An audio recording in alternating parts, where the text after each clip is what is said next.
Hello, my freedom friends. Hey.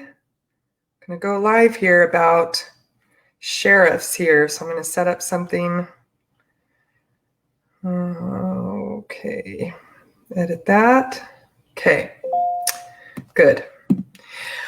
Oof. Okay, let me pull my notes up here. We need to talk about a meeting that we had today at the sheriff's office. Maybe we can go on a little learning journey together about constitutional sheriffs and why they're so important. I'm Misty. I'm one of the executive directors of Health Freedom Idaho, and you'll also see me here streaming to Misty for Idaho, my own personal profile, Misty Gardner Carlfeld, Free the Press, and then a Facebook or a YouTube channel, but we'll be moving off of YouTube soon.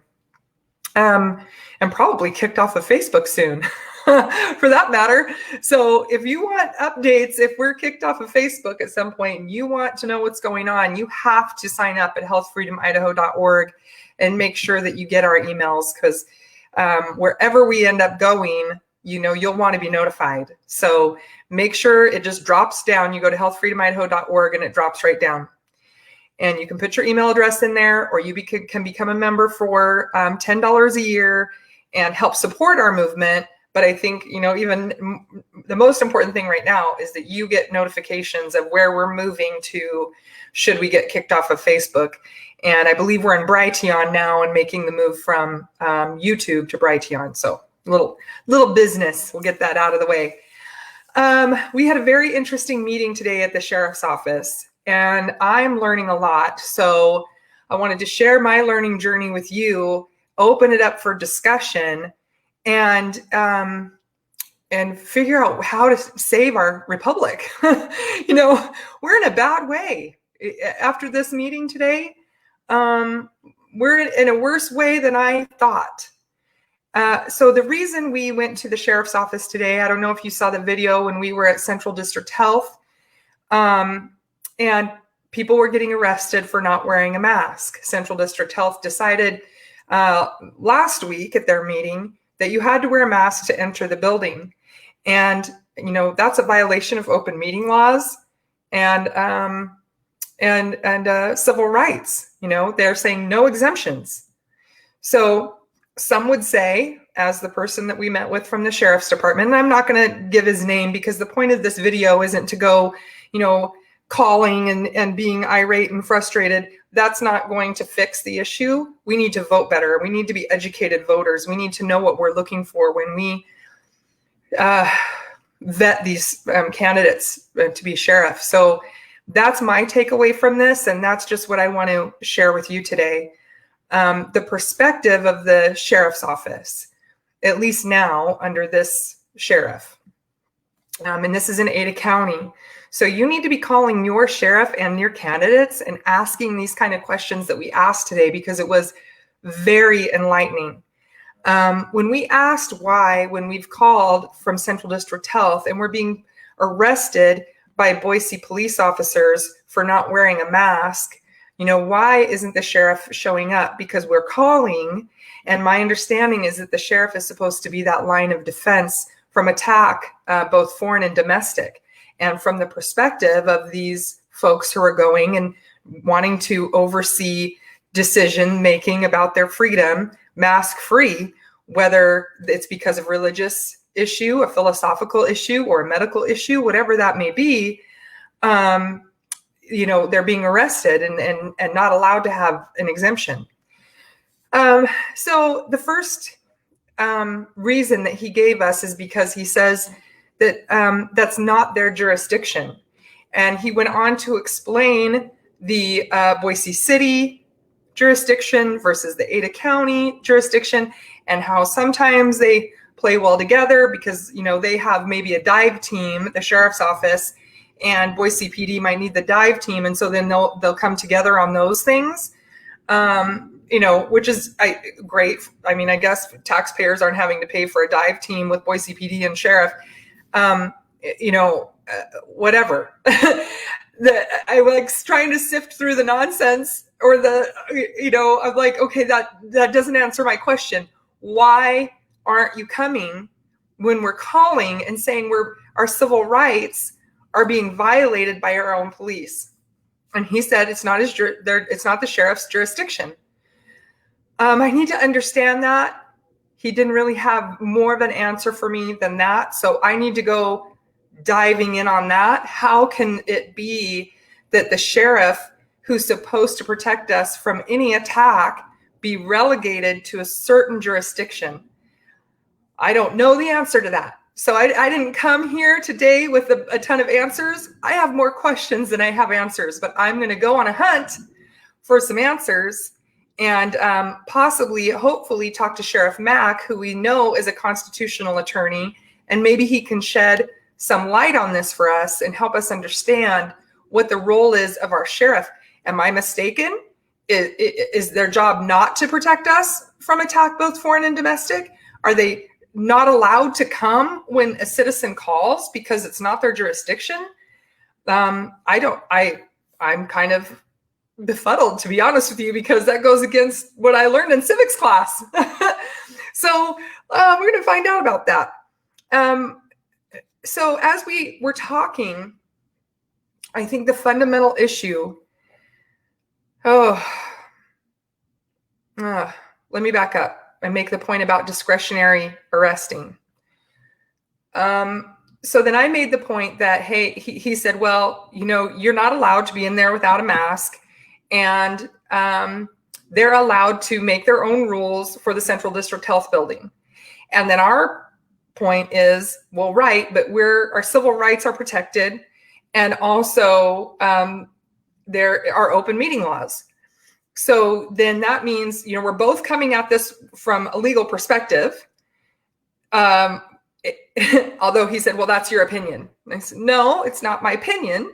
Here's the law. And so here's the law. It's not my opinion. He kept wanting to relegate me to it's just an opinion. I'm going to just poo-poo you because yours is an opinion and mine's law. No, we're both coming at this from a legal perspective. So I said, so what you're saying to me is then it's up to the police officer to take a side. And they're siding with the establishment. Yeah, that's what they're doing. They could side with us and say, you're violating civil rights and open meeting laws, and you have to, we're not going to arrest them. They could do that. But he said they have discretion.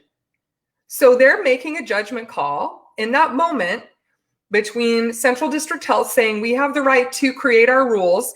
Now, the gentleman we were speaking with tried to compare it to clothing and say, well, you agree that they can require clothing. Well, of course I agree they can require clothing. That's not the same as a mask, which can cause harm and isn't effective. Clothing actually protects everybody if we're dressed, right? So that's a totally different thing. Clothing is not going to cause harm. It isn't violating my civil rights. So the fact that people are trying to compare a mask to clothing is it's ridiculous. It's ludicrous. So when, well, we're going to disagree, right? Okay. He said, well, the science says that masks are effective and useful. And so that's why we're going to require masks. And so that's why we're going to side with the people who are requiring masks. And I said, well, I have science and studies and doctors who are saying the masks are not effective and can cause harm. Would you be open to reading that science? No, he's not. He's not open to reading that science. He doesn't want anything to do with it. He wants to stay firmly planted in the lane that he's in, that masks are safe and effective and should be required because the science says so, and is in support of this Central District Health being able to make their own rules, and not really in support of open meeting laws being and civil rights. He doesn't see it from that perspective. So then he said, the majority wants it. So that was a red flag to me, Because in a democracy, you come at things from a perspective that the majority wants it, right? In a democracy, it's mob rules.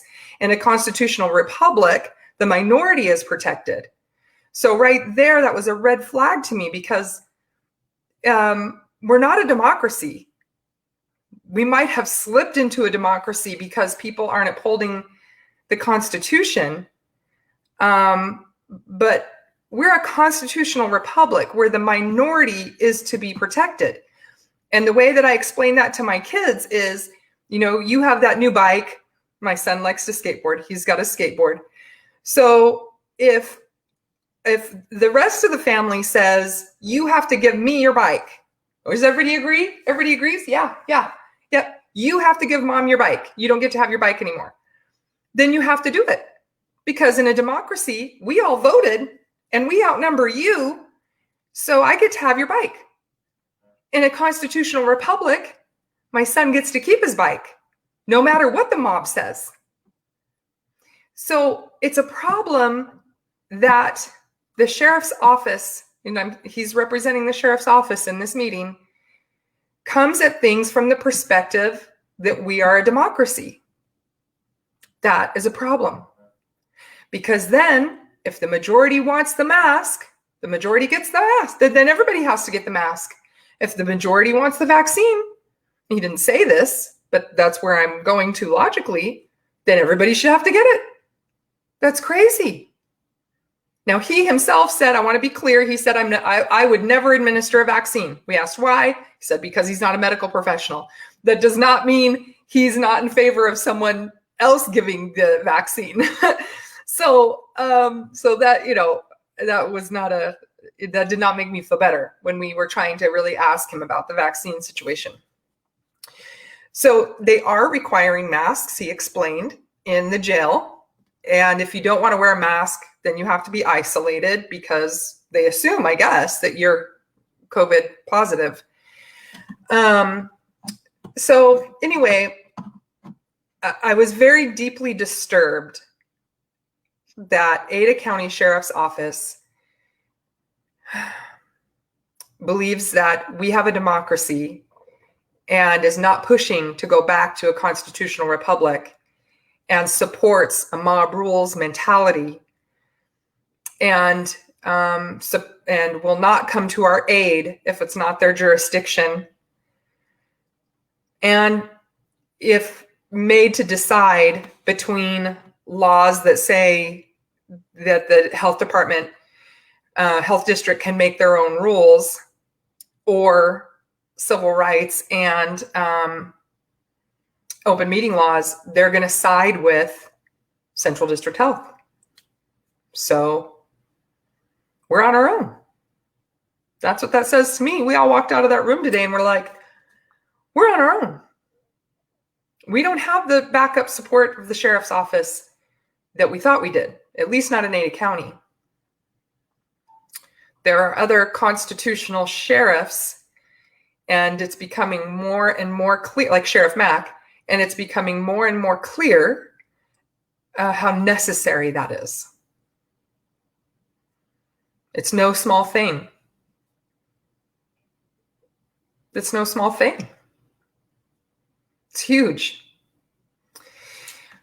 So I'm going to do some more digging and learning, and I'll share with you as I go, and hopefully I'll have a nice conversation with Sheriff Mack and I can come back to you with more information, or even maybe he'll, do a live video with me or an interview with me. We'll see. But Ada County Sheriff, local talk radio host, maybe so. So this person said, maybe you should let local talk radio show hosts know about your conversation with Ada County Sheriff. Yeah, maybe so. I mean, it's all news to me. I'm thinking, we have one thing with our sheriff and finding out that we have something completely different.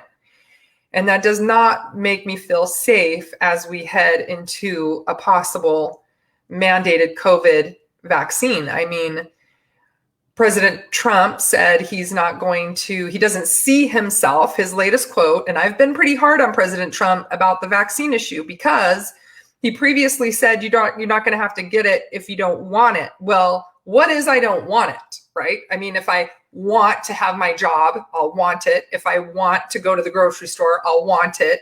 And it was way too broad. And I was like, that is not a firm statement. That is not going to work for me. I need something firmer. Well, he did last week, I believe, say, and I thought this was better, that he doesn't see himself mandating a vaccine because, how did he word it? There's too much controversy about it or something. Basically saying there's a lot of people who don't want it, so I'm not going to mandate it. That made me feel a whole lot better about the vaccine issue, especially when Biden came out and said, yeah, he thinks, that if it's proven safe, right, or effective, that, yeah, he would do it, and he would do it through the governors, mandate the vaccine, which you can see that pathway has already been created. Not that the president has the right to dictate to the governor, because he doesn't. They do it with money, just like the CARES Act. That's how they reach through, is through money. So now, because we in Idaho declared it a state of emergency, then we have access to the CARES Act money, and that's what brought you contact tracers. And there's money in there for quarantining, whatever that means. There's a budget for quarantine.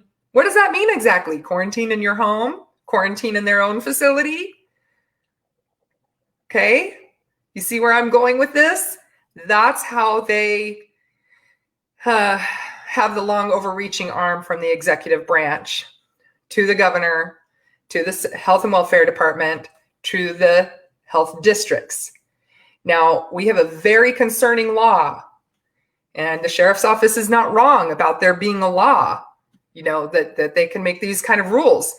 And the law says basically that the health district can do all things, it's a quote, in the name of public health and prevention.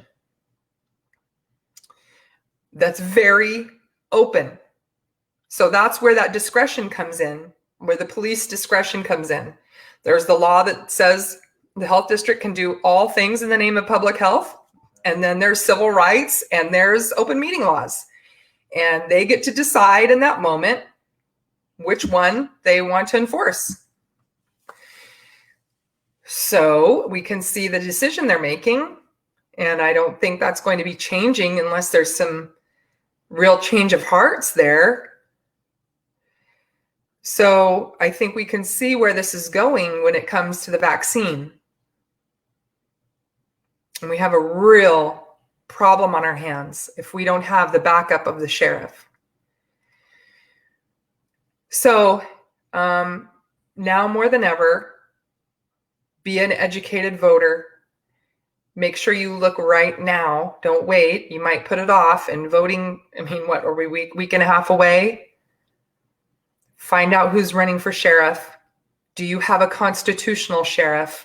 And I would work very hard to make sure that you get the constitutional sheriff in office. You need to be talking to your legislators and who you're voting for there. Talk to them, call them, have a real conversation. It's just too important right now than to just go, oh, this is so many people in the vaccine movement, the vaccine truth movement, think that if you vote R, that you're going to be safe. Well, that's not true in Idaho. If you are new to Idaho, welcome home. We're happy to have you, but you have to be an educated voter. It's more important now than ever. You cannot just come in here and think, oh, he's an R, that's safe. They're not going to mandate vaccines, because that's been your experience in other states, that the Ds are voting for mandated vaccines and the Rs are not. That is not how it is in Idaho. It isn't. We have rhinos, it's a Republican in name only, that vote just as anti-freedom as a Democrat. You can go to Idaho Freedom Foundation and check out their voter guide, and you can see at least the people that were in office last session, how they voted. If they have a 52% on the freedom rating, that's an F. That is not a win for freedom. That is not a win for freedom. You have to ask questions. You have to look at their voter guide, the freedom rating. But if they're just running and you don't have something like that to go by, then you have to ask questions. And a lot of times the really good bills don't even get to the Senate because the Senate chairman, like Senator Fred Martin, put Health Freedom Idaho's in the drawer in the bill, bill in the drawer. So the Senate never got the opportunity to vote on it. So it doesn't affect their freedom rating, and we don't get to see how they would have voted. So when it comes to the vaccine issue or health freedom issue, we don't really know how the Senate will vote because the chairman puts it in the drawer. Senator Fred Martin is an R. Do you see what I mean? That it doesn't matter, the R or the D. You have to have a conversation. You have to ask them the hard questions. How will they vote? Because the governor, we know here in Idaho, the governor here has said that the vaccine exemptions are something we're definitely going to have to talk about this legislative session. Your bells should be going off. Mine are. This is going to be the year that we're going to have to hold the line for health freedom. And we need to make sure that we have legislators that are going to truly represent the people and not the pharma lobbyists. Okay, so sheriffs, legislators, county commissioners. These county commissioners are on these district health boards. I know that's not what you elected them for. And that makes me absolutely crazy that somehow, we elect a county commissioner and then they're on the district health board. What? How does that? It's lost on me how we've let that happen. But here we are, and that needs to be fixed. I hope somebody's, taking that up. But if you are unhappy with the way your county is being run when it comes to these mask mandates, then you probably should look at voting differently with the county commissioners. I'm very unhappy about Ada County. I'm very unhappy with Lachiando. When I listen to her, if you're listening to any of these Zoom meetings, your freedom is not of her utmost importance. Mine isn't. I can hear it in everything she says. She thinks she knows better than me and you about how to protect our health. So people like that who are on your board, if you don't like the way things are going in your health district, then you should find out who's running for county commissioner and vote educatedly. Ask them, you know how things are already going. That's how things are going to continue to go. If you have somebody running against them, you should get to know them and see if that's a better choice. I actually went on a rant I didn't expect to go on. So I'm late for a meeting, but I did want to tell you what I learned today at the sheriff's office and let you all know that I'm going to be continuing to dig on this, but we don't have much time to waste in talking to the people who are running for sheriff, okay? So I may not be able to talk to Sheriff Mack before voting day, and so you need to make an educated vote. We know enough right now with the meeting that we had today that if we don't have a constitutional sheriff, then we need to vote differently. Okay, that's all I have for now, friends. I will be interviewing Robert Jones tomorrow, so he can tell you from his perspective what happened at Central District Health, and we'll be doing that in the morning, I think around 10. Okay, I really do love you all, and I hope that you are doing something for your freedom today. Don't leave it in the hands of others. We've done that for far too long. Take care and God bless.